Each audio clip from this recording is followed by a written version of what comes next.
दोस्तों, आपने अभिमन्यु के बारे में जरूर सुना होगा और उनकी कहानी को भी आप जरूर जानते होंगे। आज की बात में हम एक अभिमन्यु की ही बात करेंगे, लेकिन इसे हम अभिमन्यु इसलिए कह रहे हैं क्योंकि इसके खिलाफ ही कुछ ऐसे ही व्यू की रचना की जा रही है। बिहार में लोकसभा चुनाव को लेकर जो सबसे हॉट सीट है, उस सीट का नाम शायद मुझे लेने की जरूरत नहीं है, लेकिन फिर भी वैसे दर्शकों के लिए जो शायद इस बात से अनभिज्ञ हो, मैं उसको फिर से दोहरा रहा हूं। दरअसल ये सीट है काराकाट और इस सीट पर सिने स्टार, भोजपुरी फिल्मों के मशहूर अभिनेता, मशहूर गायक और पावर स्टार के नाम से मशहूर पवन सिंह अभिमन्यु के रूप में उभर रहे हैं। आप सुनकर हैरान पड़ गए होंगे कि क्यों आखिर हम उनको अभिमन्यु कह रहे हैं। दरअसल इसके पीछे की वजह है कि जिस तरीके से अभिमन्यु को हराने के लिए व्यूह की रचना की गई थी, ठीक उसी तरीके से बीजेपी ने पूरी ताकत झोंक दी है।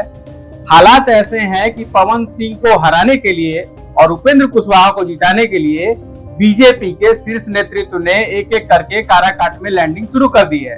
इसकी शुरुआत 25 मई को होगी, जब खुद नरेंद्र मोदी अपने मित्र गठबंधन यानी कि एनडीए के अलायंस पार्टनर उपेंद्र कुशवाहा के समर्थन में रैली करने के लिए डेहरी आ रहे हैं।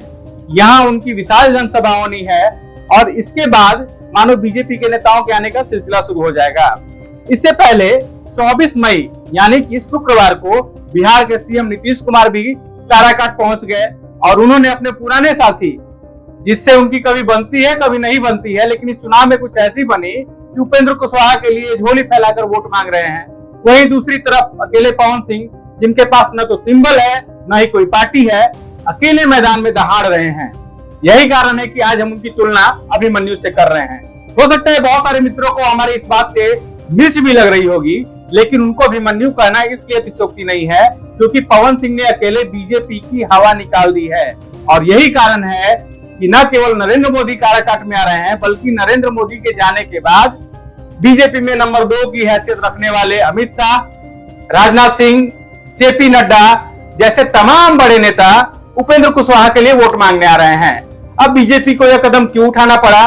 क्या बिहार में वोटिंग होने से ठीक पहले ही गठबंधन में खटास की स्थिति आ गई थी? क्या उपेंद्र कुशवाहा को यह भय सताने लगा है कि वोटिंग होने से पहले ही वो चुनाव हार गए हैं? या फिर कुछ और बात है जो कि पवन सिंह को लेकर बीजेपी के दिमाग में खटक रही है? वहीं दूसरी ओर पवन सिंह की बात करें तो काराकाट के चुनावी मैदान में अभिमन्यु का रूप लेता यह शख्स अकेले ही न केवल वोट मांग रहा है, बल्कि विरोधियों पर भी जमकर बरस रहा है। और यही कारण है कि पवन सिंह ने अपने ट्वीट में खुद की तुलना अभिमन्यु से की है और उसके बाद तो मानो सोशल मीडिया पे पवन सिंह के बारे में उनके फैन की ना जाने कितने ट्वीट्स और ना जाने कितने कमेंट्स आए।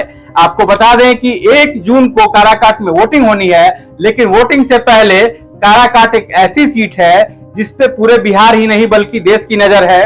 और यही कारण है कि उपेंद्र कुशवाहा के समर्थन में बीजेपी के अलावा जेडीयू समेत जो अन्य घटक दल है, उनके बड़े नेताओं को भी लॉबिंग करनी पड़ रही है। दूसरी तरफ पवन सिंह भी अपने अंदाज में विरोधियों को जवाब दे रहे हैं और यही कारण है कि उन्होंने भी बॉलीवुड यानी कि फिल्मी जगत, जो कि भोजपुरी फिल्मों के अभिनेता है, गायक है, उनकी लंबी फहरिस्त है, उनकी फौज उतर गई है।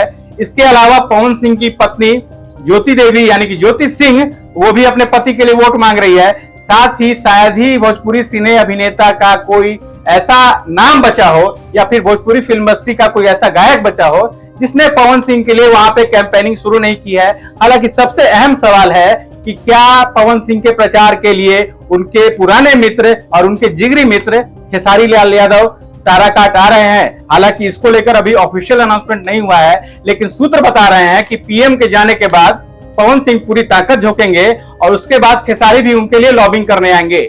अगले वीडियो में जब हम आपसे मिलेंगे तो आपको बताएंगे कि पवन सिंह ने कैसे अपने बीजेपी के विरोधियों की नींद उड़ा दी है और इस अभिमन्यु को हराने के लिए बीजेपी का अगला प्लान क्या है। उम्मीद करता हूं आपको ये वीडियो जरूर पसंद आया होगा। हमारे यूट्यूब चैनल को जरूर सब्सक्राइब कीजिएगा, साथ ही अपने कमेंट भी हमें जरूर देंगे। बहुत बहुत धन्यवाद।